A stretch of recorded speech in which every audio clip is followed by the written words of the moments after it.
देशातील काही मंदिरात दर्शन घेण्यासाठी गरीब असाल तर 10-12 तास रांगेत उभे राहावे आणि पैसे देणगी देण्याची तयारी असेल तर मिनिटात दर्शन.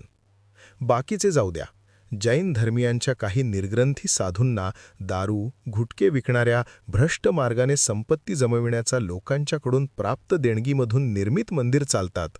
पैसेवाला, भरपूर मोठी रक्कम देणगी देणाऱ्याला भरपूर थेट सहवास आणि अत्यंत शुद्ध आचरण असलेल्या गरीबाला समोर उभे देखील राहू दिले जात नाही.